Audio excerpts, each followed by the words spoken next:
Hola, bienvenidos a Demasiado Poco Tiempo, el podcast en el que hablamos de una de las cosas que más nos gustan, la ciencia ficción. Hoy conmigo, como siempre, está también Ricardo. Hola, Ricardo. Hola, buenas. Ya estamos aquí otra vez. Iba a decir que estamos aquí puntuales a nuestra cita, pero como este podcast tiene una periodicidad un poco atípica, pues Sí, o extraña. extraña, exacto, pues estamos aquí cuando nos lo permite el demasiado poco tiempo que tenemos. Sí, que eso al final es lo que nos marca a nosotros. Y bueno, hoy va a ser un programa un poco atípico. Bueno, un poco atípico con lo que veníamos haciendo, que tampoco tenemos tantos. Sí, Lo mismo nos gusta y cogemos carrerilla con esto. sí, es posible, es posible. Pero bueno, yo creo que este relato daba para ello, ¿no? Yo recuerdo cuando lo leí que bueno, ya contaremos un poco, cuento mi experiencia, ¿no? Yo este Sí, yo relato, la mía. claro, y luego cuenta la tuya un poco, ¿no? Pero yo este relato me acerco a él, lo empiezo a leer y en cuanto me empiezan a sonar ciertas cosas se me pone una sonrisa de oreja a oreja y digo, ahí va, esto se lo tengo que pasar a Javi y sin posibilidad de spoiler, que la sorpresa, que se lleve la misma sorpresa que me he llevado yo. Y la verdad Sí, sí, es pues, que sí, cuenta. no, porque además que fue así cuando me lo pasaste. Que no, léete este relato, pero no te digo nada más, léetelo. Y cuando me lo empecé a leer, que empecé a los dos primeros líneas, digo, joder, me quiere sonar algo. Pero ya llegas al segundo párrafo y dices, oh, y yo igual, otra sonrisa de oreja a oreja. Y decía, joder, no me lo puedo creer. Y me Sí, lo leí, además luego me lo leí del tirón. sí, no, Y eso que era de noche y me enganché y del tirón. es un Tampoco es muy relato. largo. Claro, es que no es muy largo, te lo lees del tirón, es un poco fragmentado el relato, ya hablaremos ahora un poco de la estructura que tiene, pero la verdad es que es un relato que además, si tienes en la cabeza Sí, el producto que extiende, por así decirlo, el producto en el que se basa, es que yo recuerdo que cuando me estaba diciendo, esto hay que llevarlo al podcast, dije, vale, sí hay que llevarlo al podcast, pero necesitamos un programa entero para este relato porque sabemos que vamos a ir de un sitio a otro, sí, vamos a comentar otras cosas. Era inevitable que cambiásemos un poco la estructura que traíamos hasta ahora de dos relatos, porque este relato creo que se nos va a llevar todo el tiempo del programa. sí, y además es que tal y como es y que es un producto que se complementa con todo lo demás, te da pie también a hablar del resto del universo que tiene esto. Entonces es muy... Sí, o sea, da ese juego para tener solamente un programa hablando del relato y todas sus derivaciones. Bueno, si, si, También, si te parece, podemos dejar de jugar al despiste y decirles a sí, la gente de qué relato vamos a hablar, ¿no? también recomiendo que es mejor hacer, o por lo menos si os gusta mucho el tema, hacer como hicimos nosotros. El relato del que vamos a hablar hoy es Las Cosas y es muy recomendable leérselo antes de escucharnos destriparlo, porque se pierde parte de la sorpresa y parte de cómo te sientes según lo vas leyendo. Sí, sí, Vale. es una buena recomendación. Así que si no te Así suena, que si no te suena de nada, es el momento de parar. Es el momento de sí, parar, buscar el relato, que no tengo yo muy claro lo fácil o difícil que será de conseguirlo, porque yo esto lo conseguí gracias a una editorial que se llama Fata Libelli, que tengo la suerte de que es una editorial que montaron un par de amigas mías de ciencia ficción en formato digital solamente, pero yo sé que cerró hace algunos años, no sé si hace un par de años o así, cerró la editorial y supongo que en algún tipo de tienda online todavía se podrán conseguir sus relatos, si no, pues buscad Fata Libelli en Google y ver si os podéis poner en contacto con las personas al cargo y a ver si os pueden hacer llegar el relato. De todas maneras, sí que sé que en inglés es bastante fácil de conseguir, porque este autor, bueno, vamos a hablar ya del relato. El relato se llama Las Cosas y el autor es Peter Watts. Este autor es un defensor del Creative Commons a muerte y muchos de sus relatos y su novela que le dio mayor fama, que es Visión Ciega, primero las publicó online, y gracias al renombre y al run run que tuvieron los aficionados, pues ya consiguió sus primeros contratos editoriales, con lo cual en inglés es bastante fácil de conseguir. Y si no conseguís el relato de ninguna manera, que ya digo, yo a día de hoy no sé exactamente lo fácil o difícil que será de conseguirlo, porque yo lo adquirí hace ya unos años. También es cierto que yo he encontrado un par de podcasts en iVoox que lo audio relatan con mayor o menor calidad, eso ya un poco al gusto de cada persona, pero bueno, también están ahí, ¿vale? O sea, recordamos el nombre, se llama Las Cosas y el autor es Peter Watts. sí, yo es que, claro, a mí como me lo prestaste tú, no, tampoco me molesté mucho en buscarlo, pero no sé cómo andará.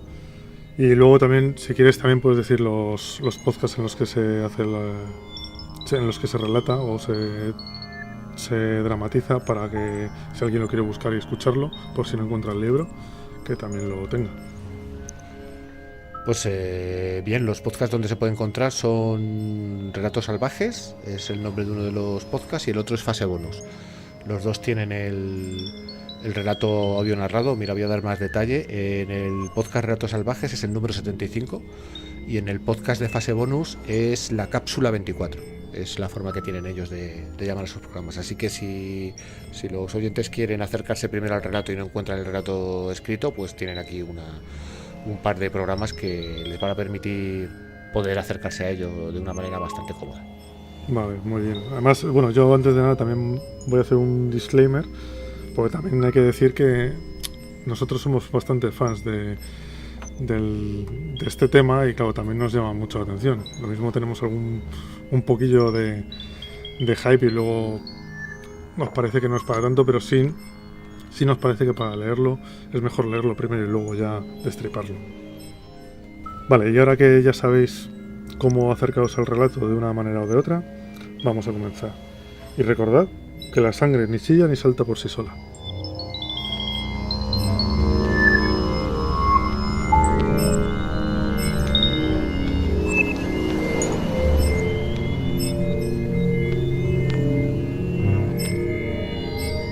Demasiado poco tiempo, el portal que te llevará a los confines de la ciencia ficción.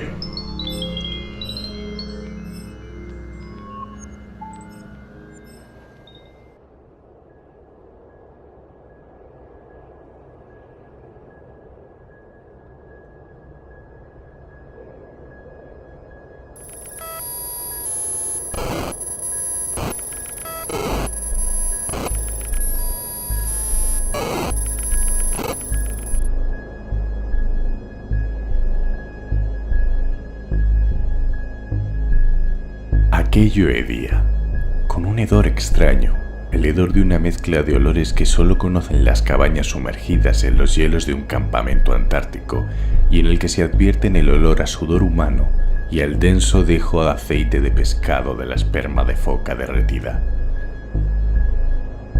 Un dejo alinimento combatía el rancio hedor a pieles impregnadas de sudor y de nieve. El acre olor a grasa de cocinar quemada y el olor animal y no desagradable de los perros, diluidos por el tiempo, se cernían en el aire. Los olores a aceite de máquina que subsistían contrastaban claramente con el de los arneses y cueros. Pero, en cierto modo, entre todo aquel hedor a seres humanos y a sus compañeros, los perros, las máquinas y la cocina, se percibía otra tonalidad. Era algo raro, asfixiante, el dejo apenas perceptible de un olor extraño entre los olores de la industria y de la vida. Y era un olor a vida. Pero provenía del objeto que yacía atado con cuerdas y lona embreada sobre la mesa, goteando lenta y metódicamente sobre los pesados tablones, húmedo y delgado y bajo el resplandor sin pantalla de la luz eléctrica. Blair, el pequeño biólogo calvo de la expedición, tiró nerviosamente de la envoltura, descubriendo el hielo límpido y oscuro que había debajo y reintegrando luego a su lugar la lona embreada, con gesto de impaciencia. Sus pequeños movimientos de pájaro y su reprimida ansiedad hacían bailar su sombra sobre la orla de la ropa interior de un gris sucio que pendía del bajo cielo raso, y sobre su orla ecuatorial de cabello rizado y gris en torno de su pelado cráneo formaban una cómica aureola. El comandante Garry se adelantó hacia la mesa. Lentamente, sus ojos rastrearon los círculos de hombres apretujados en la casa de la administración. Su cuerpo alto y erecto concluyó de erguirse y asintió. 37. Todos están aquí. Hablaba en voz baja, pero ostentaba la clara autoridad de un comandante nato, de un comandante que no solo lo es por su título. Ustedes conocen en líneas generales lo que hay en la trastienda de este descubrimiento de la expedición del polo secundario. He estado conferenciando con el segundo comandante Macready y con Norris, así como con Blair y el Dr. Copper, y tenemos una diferencia de opiniones. Y como esto involucra a todo el grupo, conviene que todo el personal de la expedición se ocupe del asunto. Voy a pedirle a Macready que les proporcione los detalles, ya que ustedes han estado demasiado atareados con sus respectivos trabajos para poder seguir de cerca los esfuerzos de los demás. ¿Entendido, Macready?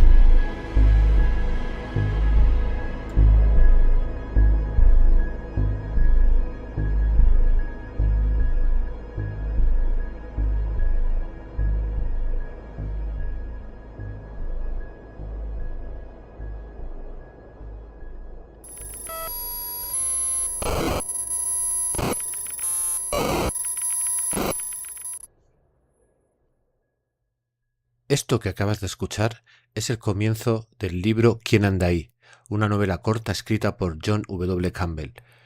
Fue publicada en agosto de 1938 en la revista Analog Science Fiction. Ya sabes, si te ha gustado lo que has escuchado, acude a tu librería, acude a tu biblioteca, busca el libro y léelo.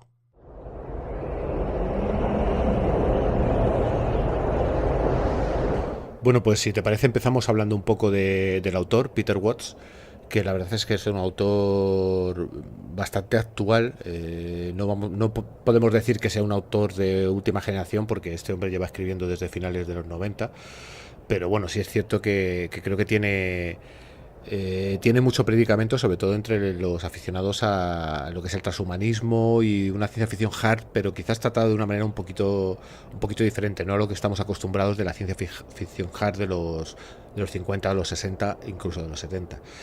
Peter Watts es un canadiense que nace el 25 de enero de 1958 y que estudia en la Universidad de Vancouver, en la Columbia Británica, que ahí es donde obtiene un doctorado en Zoología y Gestión Ecológica de Recursos.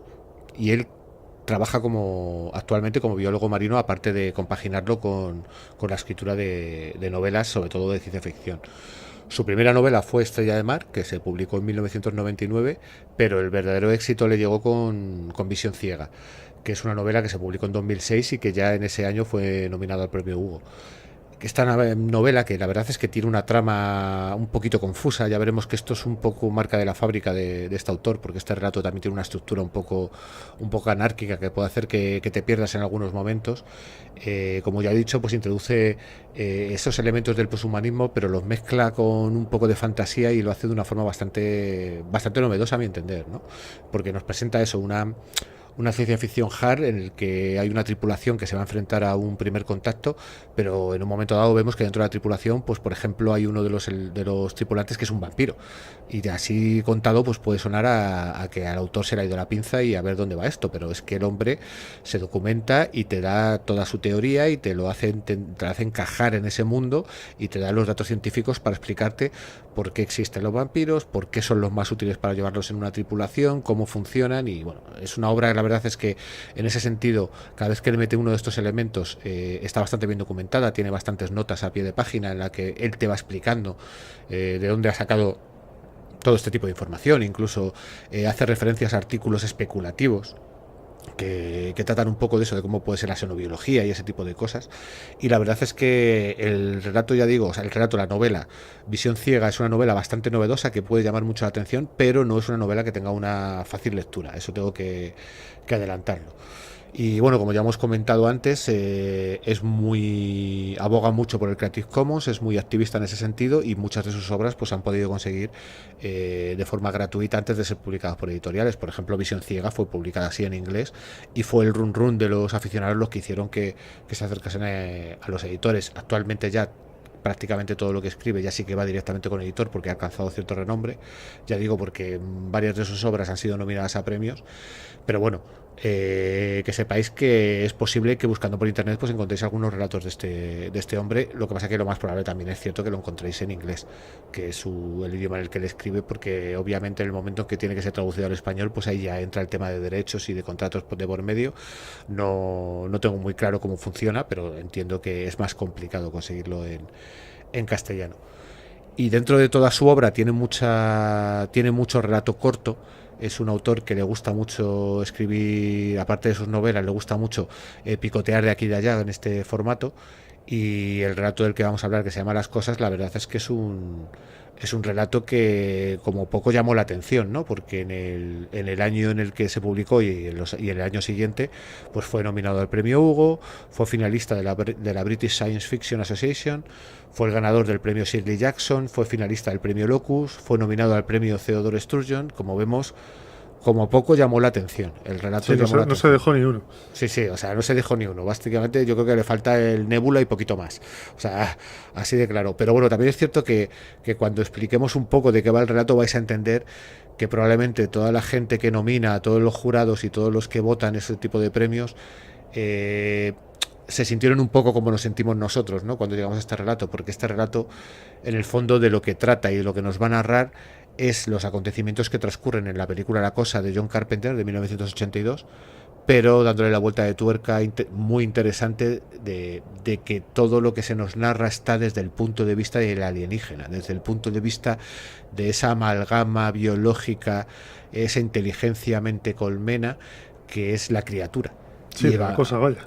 De la cosa, literalmente de la cosa. Entonces yo creo que eso, al final, como hemos dicho, tú cuando empiezas a leer el relato te empiezan a sonar nombres, te empiezan a sonar situaciones, y cuando llegas al tercer párrafo ya tienes una sonrisa en la cara, y supongo que esto mismo pues les ocurriría a los que votaban estos premios, a los que nominaban estos premios y quisieron, por así decirlo, hacer un pequeño guiño a los fans de la ciencia ficción y del cine, diciendo, oye, este relato es que nos ha gustado mucho. Y la verdad es que yo ahora te preguntaré a ti, pero a mí realmente el relato, ya lo hemos comentado antes, pero te lo lees del tirón y el relato te mete directamente. Creo que tienes que tener en la cabeza bastante presente la película de 1982, quizás no tanto la del 2011, porque este relato se escribe antes de que se publique la del 2011, y sí que es cierto que los oyentes, los que lean el relato, van a encontrar ciertas incongruencias, aunque en algunas otras cosas está bastante encajado, las cosas como son.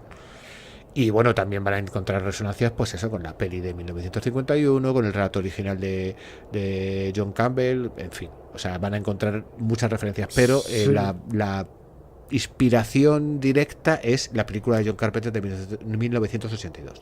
Sí, básicamente en lo que se diga este fanfiction, porque además es un fanfiction, es ya con alguien con renombre, pero no deja de ser una historia que se ha sacado, como entiendo que es fan él, el escritor, y lo que se ha dedicado es a rellenar todos los huecos que hay en la película de La cosa de 1982, la de Carpenter.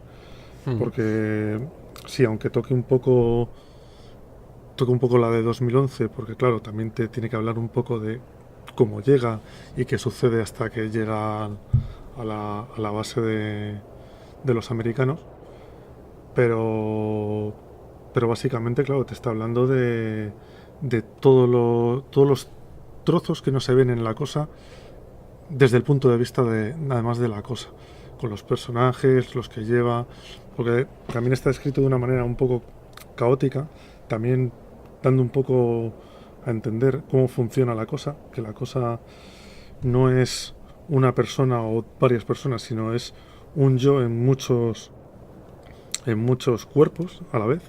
Entonces yo creo que por ahí vienen también las cosas. Lo que pasa que es lo que decías tú, como no tengas la película del 82 fresca, te puedes perder, pero te puedes perder bastante, porque yo, según me lo leía la primera vez, también estaba con el subidón, y claro, me lo estaba leyendo y te acuerdas de casi todo, pero cuando me he estado revisitando la película ahora para hacer un poco el podcast, ostras, si te estás viendo la película y a la vez estás con el relato, te das cuenta de que el tío ha afinado muchísimo en los detalles, pero muchísimo, muchísimo.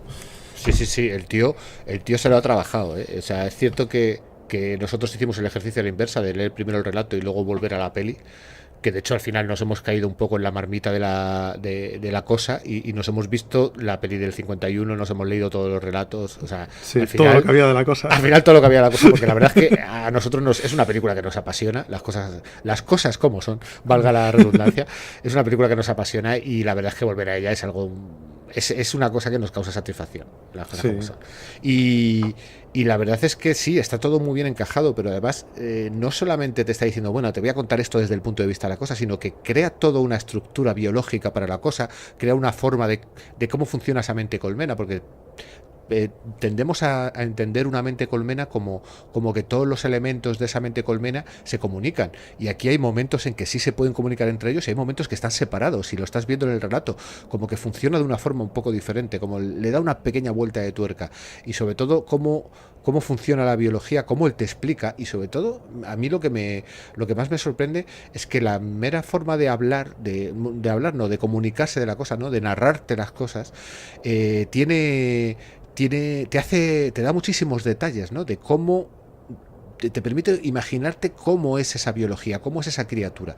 En ningún momento yo no recuerdo que llegue a dar detalles de qué tipo de civilización viene, sino que da la sensación de que más bien es una especie de ser que empieza a evolucionar en forma de mente colmena y al final acaba conquistando mundos, por así decirlo, pero no es una civilización, no son una serie de criaturas que vagan por el espacio, sino que es una única criatura que llega a la Tierra después de un periplo por otros mundos. No sé si a ti te dio también esa sensación. Sí, es que básicamente yo lo que entendí es que lo que la cosa llama la comunión es el cambio, es como la parte en la que se absorbe o cambia de forma.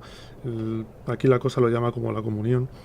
Lo que da a entender que es un concepto también muy raro y, o sea, si partes de tu concepto normal, es un concepto muy raro porque realmente lo que he entendido, vaya, es que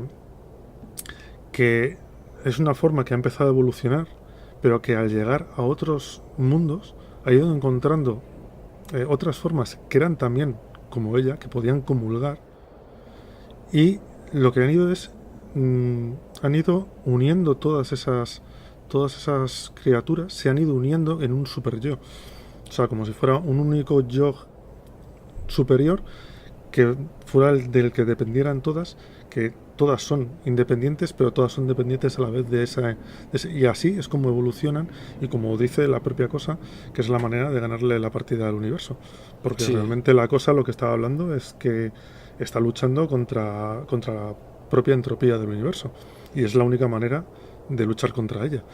Entonces, Sí, claro, ellos da la sensación de que la criatura que al final llega hasta el nivel celular, o sea, te está comentando de que las células almacenan parte del conocimiento que ha ido adquiriendo, ¿no? Y de hecho hay un momento dado cuando te narra cómo llega a la Tierra, la criatura pierde gran parte de su masa corporal, por llamarlo de alguna manera, y te dice que ha perdido mucha parte de ese conocimiento que estaba distribuida en otras zonas de su ser.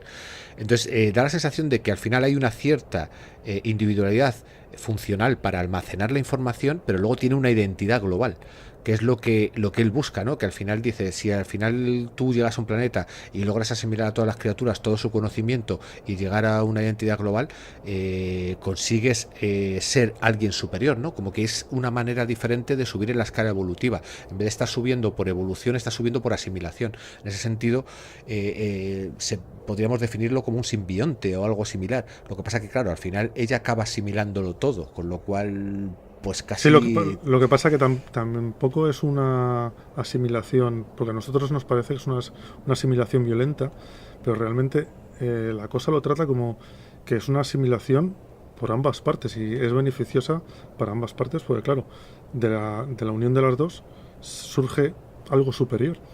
Para ellos es como la salvación, es como seguir evolucionando, que básicamente está todo el rato diciendo, joder, estos brotes son incapaces de comulgar y así no pueden evolucionar. Sí, exacto. Y de hecho, otra de las grandes ideas que tiene Peter Watts en este relato es que cuando la cosa te empieza a asimilar, no está en comunión todavía, sino que hay como una especie de pubertad en la que poco a poco va asimilando el cuerpo y está dentro de ti, por decirlo de alguna manera. Sí, te espía. Te espía desde dentro, pero todavía no tiene tu control. O sea, ella está y ve a través de tus ojos y ve tus manos y ve lo que estás haciendo, pero no puede todavía controlarte, y ya en un momento dado sí que se alcanzará esa comunión y ya logrará controlar al cuerpo y ya podríamos decir que te conviertes en un asimilado, ¿no? Lo que vemos en la película cuando ya algunos de los miembros de esa expedición de la base americana ya son plenamente criatura, que es cuando empiezan a tener pues esas deformidades que también en parte se explican en el relato, ¿no? De que realmente cuando él cambia de manera tan violenta, muchas veces es porque todavía está probando, todavía no sabe exactamente cómo hacerlo. Su objetivo realmente no es tener esas formas extrañas y bizarras que vemos en la película, su objetivo es ser como un ser humano para poder expandirse y asimilar a todos, y una vez que nos hayamos asimilado a todos, pues bueno, ya veremos si saltamos al siguiente planeta o qué es lo que hacemos. Lo que pasa es que las circunstancias le han hecho caer en la Antártida por una avería de su astronave. Y esto es lo que tiene cerca, y esto es lo que intenta aprovechar. Pero a mí me parece muy interesante también el que cree varios estados hasta que llega a la asimilación completa, que le permite encajar a la cosa y su relato en momentos en los que tú claramente dices, pero es que aquí ahora mismo todavía no hay nadie que esté asimilado. Y dices, bueno, en la película creemos que no hay nadie que esté asimilado, sí, pero, claro, pero según este relato sí hay protagonistas que están asimilados. De hecho, uno de esos momentos es la famosa escena que se convirtió en mítica del doctor y que le va a desfibrilar al cuerpo a Norris, y que cuando va a meter las manos se abre la boca y le arranca las manos y tal. La cosa ya está dentro del doctor. Es Cooper y es Norris. Claro, pero tiene que tirar para adelante para seguir manteniendo el teatro. Exacto, tiene que mantener el teatro. Dice, tengo que tirar para adelante porque no puedo hacer nada, porque ahora mismo soy un pasajero en el cuerpo de todos Cooper. modos, a mí la impresión que me da es que con los humanos no llega a la comunión nunca. Porque básicamente el problema que tiene es que no encuentra el alma, y cuando ya... la cosa habla del alma como si fuera el ente, el yo, ese yo con el que normalmente termina comulgando. Al principio lo que te está diciendo todo el rato es que no lo encuentra, son vainas vacías. Habla de que son pieles, pero que no tienen alma. Y luego ya descubre que están en el cerebro, que él directamente lo llama un cáncer. Un tumor, sí, lo llama un tumor. Es un tumor. Porque él está dice es que porque es el que proporciona la individualidad al ser humano, que es el concepto que ella no entiende. El concepto que ella no entiende es que ellos quieran ser así. Y con lo cual aquí también está jugando un poco, pues eso, con la individualidad del ser humano, con el libre albedrío. La verdad es que el relato, para ser un fanfiction, como tú dices, que al final es lo que está haciendo, es decir, voy a coger esta película y voy a meter aquí otro punto de vista buscando los huecos que me permita.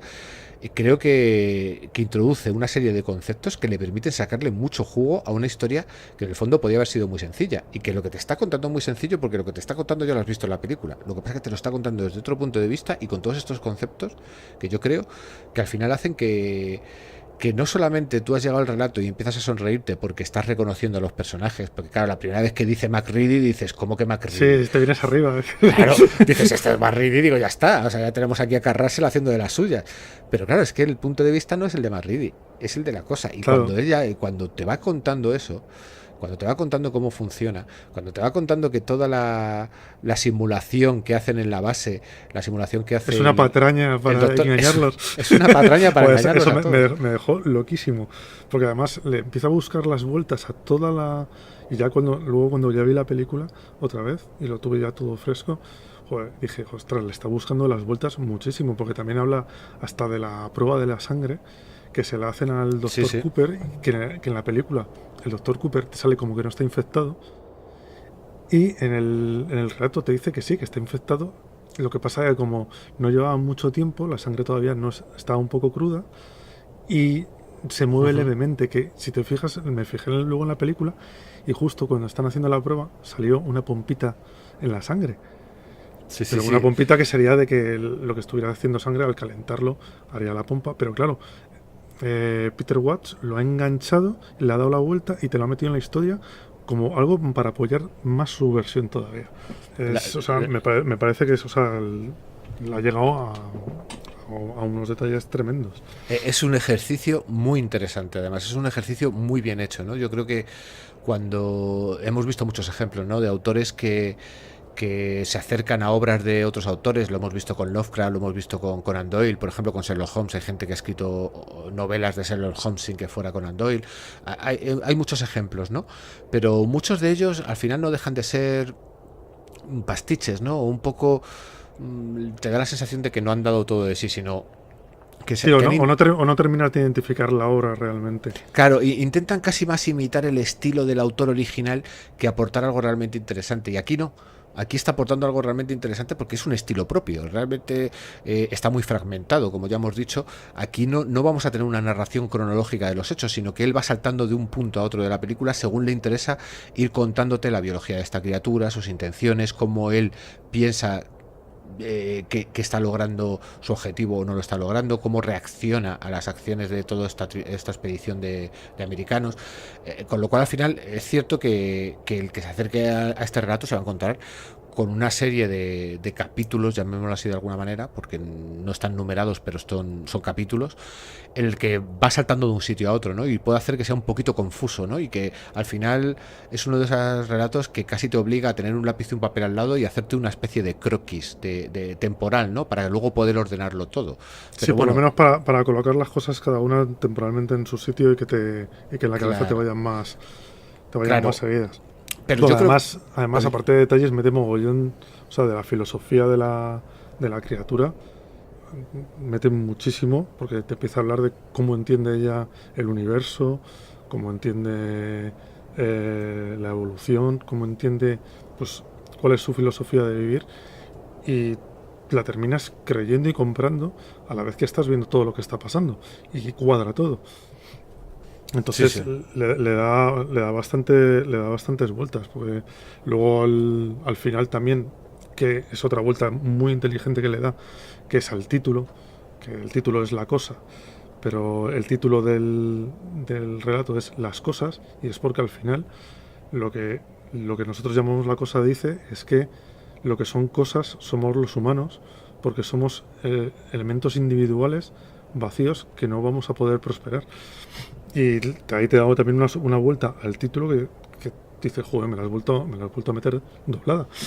Sí, la verdad es que al final aquí Peter Watts lo que está haciendo es un relato de primer contacto muy bien construido, porque la película de Carpenter, bueno, la película y todos los relatos en los que se basa y la película anterior, al final lo que están tratando es de una invasión, por así decirlo. No llega a haber un primer contacto porque no hay comunicación entre la criatura y el humano, base, ¿no? Y el humano, sí. Y el humano, por así decirlo. Sin embargo, aquí, para mí sí es un verdadero relato de primer contacto, porque es que la cosa te está contando todo lo que ocurre y lo que él piensa y cómo evoluciona y cómo no entiende a los humanos. Y como tú bien has dicho, al final las cosas somos nosotros, no es ella. Para ella, claro que somos nosotros las cosas, porque no entiende la individualidad, no entiende muchas cosas. Entonces es una historia de primer contacto fallido completamente. Sí, además lo primero que dice es ¿por qué utilizan la violencia contra mí? Si yo aquí no vengo a pelearme con ellos, vengo a trascender o a subir todavía más la evolución. Ayudarles, vengo a ayudarles. Vengo a ayudarles y me están atacando. Y me están atacando, y es una cosa que no comprende, además, justo hasta el último capítulo, que se da cuenta de cómo es todo, que además es un capítulo que mola mucho porque por un momento la cosa siente pena de los humanos y dice, joder, ¿cómo les voy a abandonar aquí? Porque su idea es la de enterrarse en el hielo otra vez hasta que la vuelvan a destapar, para por lo menos poder salir de esa. Pero dice, ¿cómo los voy a dejar aquí abandonados? Y ya hay un momento ya que se lo piensa y dice, no voy a poder hacer nada con ellos, va a tener que ser por las malas. Que es cuando ya te das cuenta de que va a tomar la tierra, pero ya de mala manera, no como venía para trascender, sino para aumentar de tamaño, aumentar sus conocimientos y seguir a otro planeta. Sí, y además es que juega en ese final en el que tú estás sabiendo cómo la cosa se ha dado cuenta de todo lo que está ocurriendo y cómo toma sus decisiones. Juega también con ese final de la película que siempre se jugó a la ambigüedad, ¿no? A ver, aquí, los ojos. Claro, aquí de estos dos es uno, ¿hay alguna cosa? No hay ninguna, los dos son cosa. Pues aquí juega con eso también, obviamente, no puede evitarlo. Yo creo que es algo con lo que hemos jugado todos en algún otro momento. Sí, es que es lo básico de la primera vez que te ves la película. La primera esta que se te queda es serán los dos, no será ninguno, uno será la cosa, que además aquí también acierta bastante con respecto a lo que comentaban de la película, que la película, uno de los directores de fotografía comentó que les ponían un brillo en los ojos cuando no eran cosa y no lo tenían cuando sí lo eran. Y aquí acierta, o sea, no sé si lo sabía cuando escribió el relato, pero vamos, lo clava. Hombre, yo creo que, teniendo en cuenta cómo se ha documentado este tío, probablemente pues leyera alguna entrevista o a lo mejor se vio algún comentario del director o algo así y sí que lo tendría en mente, ¿no? Pero la verdad es que encaja, sobre todo porque, corrígeme si me equivoco, pero es que creo recordar que todo el argumento de la película de, bueno, aquí nos quedamos en el frío y al fin y al cabo pues nos vamos a congelar y no vamos a lograr salir de aquí, es que a la cosa eso le da igual. No, de hecho es que es parte de su plan. Claro. Pues su plan es montarles un megabicho, pues dicen, bueno, ¿quieres un enemigo? Pues lo vas a encontrar. Es montarles un megabicho, sacrificar ese monstruo enorme para que los demás dejen de buscarle. Y él, por otro lado, siendo Chills, evita un poco llamar la atención y luego vuelve porque a la cosa lo que le interesa es que todos mueran y ya quedarse congelada hasta que la vuelvan a destapar. Con lo cual es un plan que tiene que le sale bien, además. Sí, le sale bien, pero porque la fuerzan a ello. También es cierto que, claro, vale, dices, le están forzando a ser mala, ¿no? Es que el mundo me ha hecho así.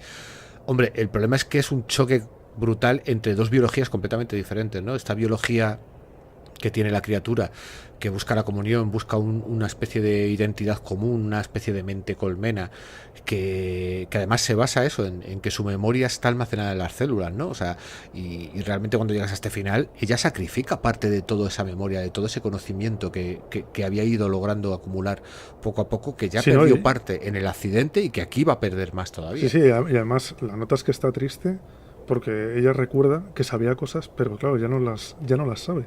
Y es como que tiene una tristeza porque ha sido muy poderosa, ha sido muy sabia y de repente se ha quedado en nada. Entonces, sí, ahí también llegas a empatizar con la cosa. Y mira que sí. Sabes todo lo que está pasando luego. Pero... Claro, pero es que eso es la grandeza de este relato, ¿no? En el que tú, que cojas una película de monstruo, porque la cosa es una película de monstruo, una película de gente encerrada y de paranoia y de no confiar unos en otros, y cojas a la criatura, que es el detonante de esa situación en la película, y te haga empatizar con ella. Y digas, joder, es que esta gente, estos americanos, es que no la entienden, es que la están atacando, es que si se pudieran comunicar un poco con ella, pero claro, luego también es cierto que tienes la siguiente vuelta de tuerca y es que no hay comunicación posible, porque en el momento en que ella les cuente cuál es su objetivo, su intención, la humanidad no va a querer, porque la humanidad es individualidad. Entonces, por eso mucha gente habla de Peter Watts como que sus relatos y sus novelas son una ciencia ficción hard, pero es hard desde un punto de vista humanista, por así decirlo. O sea, lo que se plantea son diferentes formas de entender la identidad, de entender la conciencia, de entender cómo puede llegar a ser la biología, ¿sabes? Yo creo que es lo que nos ha aportado, sobre todo, todos los avances científicos que ha habido no solamente en tecnología, sino también en biología, en genética, en entender mucho mejor cómo funciona la vida. Lo lógico es evolucionar hacia ahí, ¿no? Igual que en los años 50 y 60, como la tecnología era lo que estaba en boga, por la ciencia ficción hard iba a describirte con todo lujo de detalles cómo funciona un motor de pila atómica. Pues según se va evolucionando, vamos viendo como yo creo que en los 80, 70, 80 empieza a entrar mucho la sociología en juego, ¿no? Y tenemos todas esas distopías que juegan con cómo funciona la sociedad, pero ahora hemos llegado a este punto en el que la biología ha entrado en juego, ¿no? Y tenemos pues todos estos elementos que tratan de xenobiología, de cómo puede pensar una entidad alienígena. Lo tuvimos también en la película de La Llegada, que está basada en la historia de tu vida, de Ted Chiang. Por cierto, Ted Chiang, que algún relato de Ted Chiang vamos a traer aquí, ya lo digo, ya te lo adelanto yo, Javi, porque ese tipo también es tela, tela marinera. Pero sí, de ese también tengo que leer. Claro, y aunque, final, pues aunque también te digo una cosa, Peter Watts me ha ganado mucho, No he leído nada, pero en cuanto termine la descalzi que tengo, va a ir. Es que este relato, si eres fan de la cosa y tienes la película fresca, o la tienes como nosotros, que nos la hemos visto 20 veces, pues la verdad es que te llega. Pero te llega sobre todo porque piensas que va a ser un homenaje, que va a ser una historietilla con personajes que ya conoces, y le da la vuelta. Y te juega... Sí, te da otro punto de vista completo, además. Claro, y te está añadiendo detalles de los detalles que no te han contado en la película, porque tú en la película muchas veces tienes la sensación que dices, pero ¿cómo funciona la criatura? No te queda muy claro cómo funciona la criatura, porque a veces es un monstruo raruno y a veces solamente saca una mano rara. pues eso te lo explica él y te dice que es que son diferentes fases en la asimilación y te va dando los detalles o como él dice, bueno, pues como tú bien has dicho, creo una criatura deforme y monstruosa para sacrificarla para yo poder sobrevivir. Pues al final te está dando explicación a muchas cosas que tú, la película, por mucho que nos guste, si te pones a pensarlas fríamente, hay veces que dices, no tengo clara cómo funciona el ciclo de vida de este bicho. A la película, en cuanto la quería sacar un poco de su contexto, claro, te hace un poco de aguas. Las cosas como son, también es una película de monstruos de los 80. Lo que pasa que es monstruos, terror, ciencia ficción y está muy bien hecha. Pero claro, en cuanto te vas un poco, en cuanto quieres pedir un poquito más de explicaciones, no las tienes. Claro, pero bueno, eso puede pasar con muchas películas, grandes películas de ciencia ficción. Yo hace poco me volví a ver Alien, el octavo pasajero, y hay ciertas cosas que no tienen ningún sentido. O sea, está claro, o sea, que el sistema de autodestrucción de la nave sea tan complejo de activar y tan complejo de desactivar no tiene mucho sentido. Pero bueno, pero tú compras porque dentro de la narración está muy bien. En la cosa, si tú no te paras a analizarlo fríamente, la película funciona como un tiro. Y a ver, no nos vamos a engañar, funciona mucho mejor que la película del 51, porque la película del 51... Sí, es que la película del 51 era del 51 y es hija de su tiempo, pero muy, muy hija de su tiempo. Pero a un nivel que yo hay veces que digo, ¿pero qué está ocurriendo en esta película? Sí, porque te quitan todas las capas de profundidad y se te queda en la aventura de monstruo. La aventura de monstruo. Y además tienes acompañado con una protagonista femenina que todas las conversaciones que tiene con el protagonista giran alrededor de lo mismo. Tienes las partes en las que hablan de sexo de manera velada, que por cierto... si la ves en versión española... No están, está censurado, o sea, eso no está, hay que buscar una versión completa, que esas partes están en inglés, y luego la única función que tiene ese personaje es llevarles café, tomar notas, o sea, es una secretaria, básicamente, y tal. Sí, básicamente, que está, bueno, aparte de que la hacen me parece que es en el Polo Norte, porque me parece que ellos salen de Alaska. Salen de Anchorage, sí, salen de Anchorage. Y al final es eso, es una película que todos los personajes son muy planos. El periodista es típico más no poder y el final, sí. Además, con la frasecita de miren al cielo, vigilen al cielo, es que es como, joder, no podía ser más. Sí, es arquetípico, pero bueno, esa famosa frase es el título que le iban a haber puesto en Encuentros a Tercera Fase antes de cambiarle el título, y yo solamente por eso al personaje del periodista le perdono, pero es cierto es que cuando tú te pones a analizarlo fríamente dices, pero este tío ¿qué pinta aquí? Pero sobre todo eso, y bueno, y no hablemos del jefe de los científicos, que está dando mal rollo todo el rato. Es que es un tío que dice... Sí, es que está hecho como el malo de novela de Julio Verne o algo así. Es como un genio científico maligno. Pero que luego realmente no es tan malo. No es nada. Es un científico que quiere investigar. Y el problema que tiene la película es que al final, de hecho, tiene un anticlímax. O sea, termina en un anticlímax. O sea, yo esto recuerdo, porque hacía muchísimos años que no la veía, en que decía, bueno, esto irá en un crescendo. Pero es que de repente tiene una bajona. O sea, la criatura se la calzan de una manera bastante sencilla. O sea, sí, lo que pasa que, bueno, también venimos, o yo lo primero que vi fue la de La Cosa, la del 82, y claro, ya me he quedado con eso, porque luego si lees también el relato de Campbell básicamente termina cuando hacen la prueba de la sangre. A partir de ahí ya terminan con La Cosa y se acabó La Cosa. Ya, claro, el giro que le meten en la película le hace ganar muchos puntos también. Y el relato de Campbell, que yo tengo una edición argentina que sinceramente creo que está bastante mal traducido. O sea, porque hay muchas cosas que dices, pero esto ya no es que sean localismos de Argentina, sino que es que hay párrafos que no entiendes bien, que son un poco confusos. Pero es que luego las descripciones que tienes, la descripción de MacReady, yo creo que deberíamos pararnos unos segundos a comentar cómo ese hombre broncíneo, con músculos broncíneos y con su barba broncínea, todo ocurre de manera broncínea alrededor de MacReady. Yo decía, madre mía. Sí, y luego empieza a hablar de otro que no me acuerdo quién era, y empieza a hablarlo con el acero. Digo, joder, vamos a pasar por todos los metales. Pues luego también habla de un gris plomo. Digo, uff. Digo, qué malvado. Es un relato. A ver, yo creo que como decimos siempre, ¿no? Hay que leerlo con los ojos de la época, pero es que la época se las traía, ¿sabes? Aparte, no nos olvidemos, esto era pulp puro y duro, o sea... Sí, pulp de los años 30. Claro, es pulp de los años 30, ciencia ficción de los años 30. O sea, aquí la criatura creo recordar que tiene 3 ojos. Y tú dices, sí, 3 ojos además, encarnados. Claro, y protagonistas que dicen, no, esos ojos destilan maldad. Y tú dices, pero si son ojos, tío. Sí, y la criatura está congelada, ¿cómo va a destilar maldad los ojos? ¿Sabes? Pero bueno, son productos un poco de su época. Yo creo que hay que tenerlos un poco en cuenta. Fíjate, yo en esta... preparando el podcast, después de que ya habíamos elegido el relato, yo he hecho el camino un poco a la inversa. Yo me vi... Bueno, me he hecho el camino un poco extraño, porque yo me vi primero la película del 82, luego me vi la del 2011, luego me he visto la de blanco y negro del 51, y por último el relato de Campbell, con lo cual es un camino, no sé, cada uno se puede aproximar. Sinceramente, realmente con ver la película del 82 yo creo que basta. Sí, hombre, para el relato este te basta. Yo lo que pasa es que también hice el camino completo, lo que pasa es que lo hice a la inversa en el tiempo. Fui de lo más moderno a lo más antiguo. Empecé por la del 2011, luego vi la del 82, luego la del 51 y luego me leí el relato de Campbell.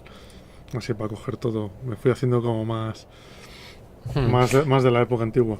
Claro, y de todas maneras, aunque ya hemos comentado que el relato se escribe antes de que se haga la película de 2011, realmente como la película de 2011 no deja de ser un remake encubierto, un poco por así decirlo, porque lo que nos está narrando es lo que ocurre en el campamento de los noruegos. Que básicamente es lo mismo que pasa luego. Exacto, porque la criatura se comporta de la misma manera, esté donde esté. Al final es lo mismo, lo que pasa que, bueno... Tiene la parte del platillo volante, ¿no? Claro, sí, la parte final... A mí, yo tengo la sensación con la película del 2011 de que han metido tijera, porque hay un momento dado que entran en la nave y se ve una especie de holograma, ordenador o lo que sea eso, como de cubos que se van moviendo, que parece que va a tener una cierta relevancia y luego desaparece de la historia, porque enseguida la nave la petan, por así decirlo, o sea, sale fuera de juego de la película. Y a mí me da la sensación de que ahí había más metraje. Y también es cierto que es un producto muy de su época, porque hay ciertos personajes, bueno, aparte de que tú ya desde el primer momento ves claramente quién va a ser los protagonistas, o sea, lo ves, porque es que el piloto, en el momento en que se gira y le pregunta, oye, ¿cómo va mi equipo de no sé qué? Dije, vale, este tío llega hasta el final. Es que en esa película tampoco puedes jugar con la sorpresa ya. Claro, claro. Bueno, puedes jugar a lo mejor con gente que en su día joven, que no hubiera visto la antigua, Claro. pero es que la antigua ya es la del 82 ya es mítica. Entonces, quieras que no, si te has metido en ciencia ficción, es raro que no la hayas visto. Sí. Porque es de las típicas películas que tienes que ver. Pero aún así, la película del 2011 a mí me gusta bastante, me parece muy disfrutable, que quizás no era necesaria, porque no deja de ser eso, como hemos dicho, una especie de remake, pero desde el punto de vista de los noruegos. Pero, oye, tiene también ese juego, ¿no? Un poco de fanfiction, de meterte los detalles, ¿no? De que el hacha acabe donde tú la has visto en la peli del 82. Sí, que la criatura también. Que ver lo que ves luego cuando van a verlo cuando van a visitar la base noruega, decir, joder, esto es por esto. Claro, sí. Y además luego tiene ese juego cuando llega ya al final de la película. Además, la primera vez que la ves te quedas a cuadros porque dices, termina y dices, pero así no empieza la peli del 82. Y en los títulos de crédito intercalado, es cuando te pillan. Claro, es cuando estás viendo esa parte de la peli del 82 que quieres ver. De hecho, Juan también un poco, porque yo la primera vez que la vi, sí que dudaba de, ¿esto es una precuela? ¿Es un remake? ¿Esto qué es? Porque claro, hasta que no ves vas viendo cosas que dices, joder, esto me suena, esto es así, y dices, bueno, parece que es una precuela, pero hasta el momento final, porque efectivamente te cortan y dices, esto no puede quedarse así. Claro, ya cuando llegas al momento del perro dices, vale, ya me quedo más tranquilo. De hecho les permite jugar con una cosa muy interesante, porque la peli del 82, que arrancaba con ese perro moviéndose por la estepa de la Antártida y ese helicóptero persiguiéndole cuando baja el noruego con las gafas, eso les da una ventaja brutal, porque dices, vale, tienes un tío con un gorro, con gafas y con barba. Y cuando tú llegas al campamento noruego, es que la mitad tienen barba. Entonces dices, ¿quién es? ¿Quién es? La única pista adicional que tienes, si te acuerdas, es que no habla inglés. No, pero es que además también juegan con trampa, porque solamente es uno de ellos, porque el otro se había ido a hacerle el mantenimiento al helicóptero, con lo cual no aparece en toda la película. Sí, es que el helicóptero no está durante toda la película, claro, y tú estás todo el rato diciendo, ¿qué pasa aquí? ¿Qué pasa aquí? Claro, y ya digo, el relato no entra en esta película, que no podía prever porque se escribió antes, pero encaja porque al final lo que te está narrando encaja perfectamente con lo que puedas ver en esta película, con esa sensación. Sí, encaja salvo algún detalle, porque hablan así de alguna cosa en general y dices, esto con la película no cuadra del todo, pero bueno, O sea, para ser cosas que han sido independientes, vamos, para mí Sí. encajan. A mí me parece que sí, no soy que tan pejiguero. encaja todo lo que puede encajar. Y de hecho, vamos, yo estoy convencido de que Peter Watts en su día, cuando salió la peli del 2011, estuve pensando de decir, bueno, ¿qué hago? Cojo el relato y le añado partes y lo hago más largo. Lo que pasa Sí, que y lo cierto vuelvo a es, editar. claro, el problema es que este relato yo creo que tiene la longitud que tiene que tener. Porque si lo hubiera hecho más largo, yo creo que esa estructura que tiene tan fragmentada, que quizás es su mayor pega, no lo vamos a Sí, negar, para mí es su mayor pega. es su pega completa. Claro, quizás Dependes de que sepas tú cronológicamente poner todo. Si no, no te va a funcionar. Exacto, si tú integras también lo de la parte de la peli de 2011, hubiera quedado tan largo y tan fragmentado que creo que hubiera perdido un poco el ritmo que tiene, porque en el fondo es como tú has dicho, tú te lo empezaste a leer y fue del tirón. Yo me lo leí en 2 sentadas. Reconozco que yo empecé a leerlo una noche y me pudo el sueño y ya lo terminé a la mañana siguiente, que fue justo terminar de leérmelo y escribirte directamente un WhatsApp y decirte, oye, este es el relato, no te cuento nada. Ya además yo quiero recordar que te dije algo así como cuando quieras me dices de lo que opinas del relato y no tardaste nada, o sea, sí, no, tardé por la noche, a la mañana siguiente ya me lo había leído. Claro, y me dijiste, joder, tío, cómo mola. Y la verdad es que es una sorpresa. La verdad es que el relato a mí me merece la pena. Sí, además yo, te cuenta todo lo que te tiene que contar en el espacio que tiene, y yo creo que también la longitud del relato es la justa. Porque si te tiene que hablar de más cosas, de lo que está haciendo la cosa o lo que piensa, ya es repetitivo. Ya hay un momento en el que ya sabes que el tema principal de la cosa es casi todo el rato la comunión, y que las vainas humanas son incapaces de unirse, y yo creo que termina en el momento justo para que no te empieces a cansar. Sí, y es que yo creo que eso forma parte de... A ver, es lo que siempre hemos dicho de los relatos cortos, ¿no? Que la fuerza que tienen es que les permite concentrar la intensidad de la historia que quieren contar. Si quieres contar algo más largo, quieres desarrollar un mundo, pues a lo mejor ya te tienes que ir a la novela, ¿no? Pero el relato corto te permite esto, te permite plantear una situación y resolverla. Aquí te permite rellenar los huecos y darle una vuelta de tuerca a una película que la verdad es que... le da una segunda vida, ¿eh? Claro, es que yo cuando la volví a ver estaba diciendo, es que me cago en la puta, pero si es que esta criatura, es que no la entienden y tal, y claro. Sí, o yo esto no lo había pensado así, pero joder, tiene toda la razón la criatura. Claro, o incluso ya te digo, a mí me parece que es muy interesante cómo explica ciertas cosas, ¿no? O sea, lo de la sangre está brutal, pero yo lo de la explicación es un poco de la criatura esa, es que no recuerdo cómo se llama el miembro del equipo, pero el que sale, el que tiene luego la mano rara, ¿vale? Es que eso te lo explica. Ese es Palmer, me parece. Palmer, eso te lo explica. No, Palmer es el que sale en la sangre. Espérate, porque son unos cuantos, ¿eh? Pero es que además en el relato también te hablan de cuando integra a los perros y cómo los perros funcionan de una manera diferente a los humanos. Y cuando se alimenta de unas cosas y cuando absorbe otras, que no es lo mismo alimentarse que absorberlas. Sí, te habla de todo el proceso biológico y mental que tiene la cosa durante toda la película. Claro, y eso es lo interesante, ¿no? Es una forma de darle una vuelta de tuerca a la ciencia ficción, por lo que hemos dicho, es un poco ciencia ficción hard, llevando la biología al extremo, ¿no? Igual que creo que está esa otra vertiente que es más el transhumanismo, que es la integración del hombre y la máquina y de la conciencia y de la singularidad y ese tipo de cosas, aquí lo está llevando por otro camino, y la verdad es que a mí me resulta muy refrescante, ¿no? Sí, además que ese camino también está bien, porque te lo plantea como que los raros somos nosotros. Pues según te va hablando, es el primer planeta que he encontrado en todo el universo que ha recorrido que no es capaz de que no comulga. Que no comulgan. Claro, es que sí. Es como que le ha roto todos los esquemas de decir, pero esto no puede ser. De hecho, hasta el último momento piensa que no lo están haciendo aposta, que no quieren hacerlo y que lo ocultan. Y es hasta el final cuando se da cuenta que dice, no es que lo oculten, es que no pueden. Es que están mal paridos.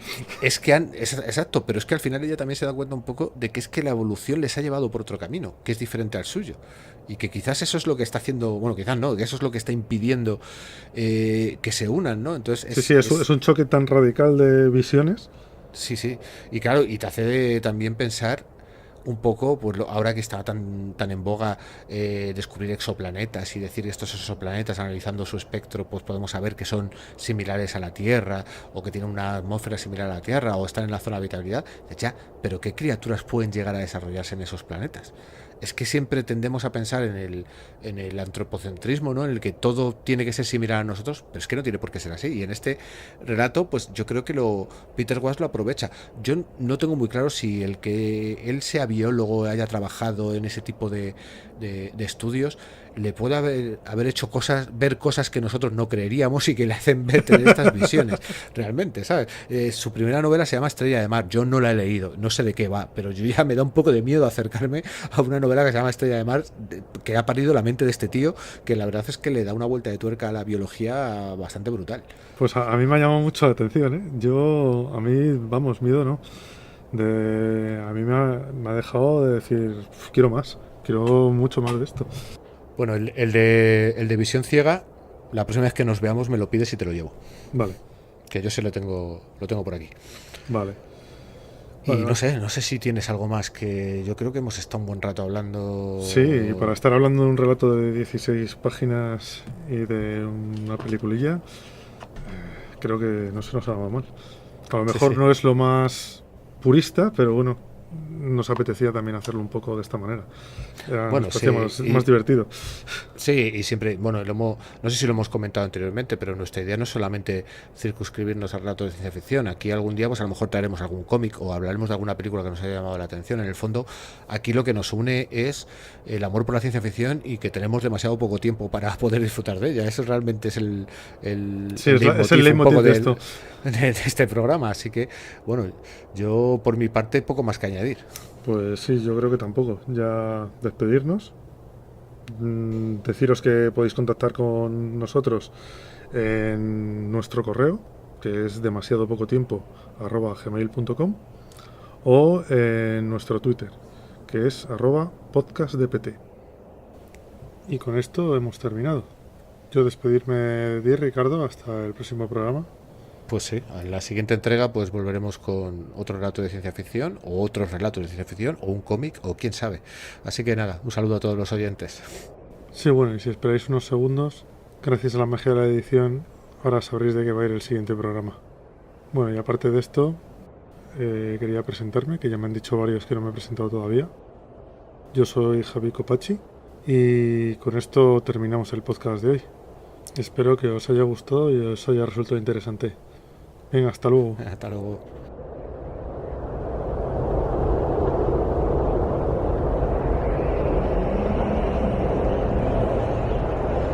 Próximamente, en tus mejores ondas siderales. Pues para el próximo podcast vamos a traer un relato de Joe Haldeman que se llama Tricentenario, y uno de Ted Chiang, que es ¿Te gusta lo que ves? Documental. Así que nos oímos en el siguiente programa.